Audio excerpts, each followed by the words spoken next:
Dito po kami madalas bumibili ng lutong ulam. Tara, tingnan natin ang ulam nila, meron nila ngayon. Natagpon sa Green Gate, malapit lang, katabi lang po siya ng RR Airways.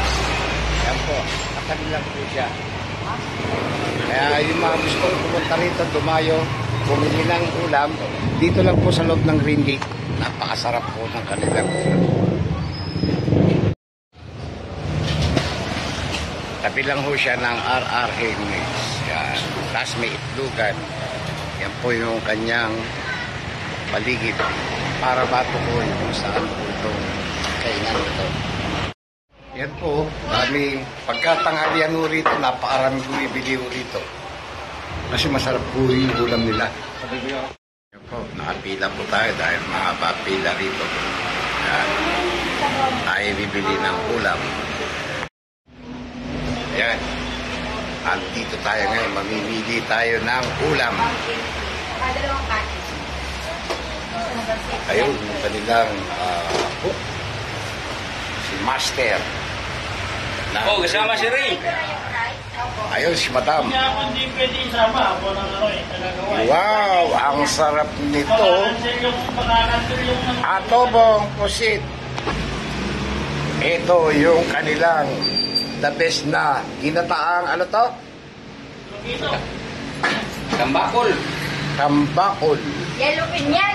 Yellow pin daw. Yellow pin. Yan. Napakasarap po nito. Hindi, tambakol na siya, pinsan. Magaling yung nagluluto nito. Ito naman yung prito. Ano sa mo, Ray? Sinigang? Dito, masasarap po ang ulam po talaga rito. Ito na naman, yung kanilang the best na liempo, pritong liempo. 160. Yan yung kanilang pritong liempo, the best po rito yan sa Green Gate. May 10 ka. Ito yung kanilang ginataang. Isda sa bao. Tapos pusit isa. Isa yung puso. Buntog. Yan. Marami ho. Marami ho dito ano.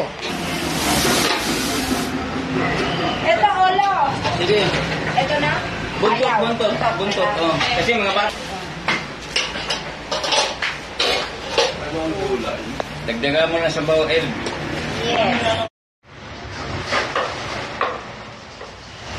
Sa bao, El. Yan. Ito ang napili kong ulam. Ginataang, ano to lahay? Ha?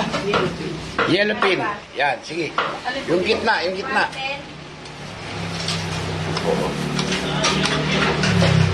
Yan, napakasarap. Lagyan mo sili ha.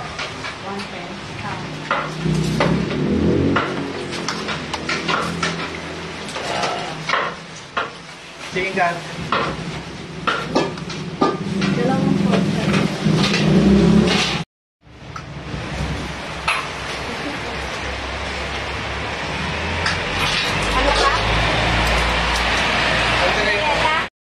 Yung aking biniling pangtanghalian namin ni Mrs.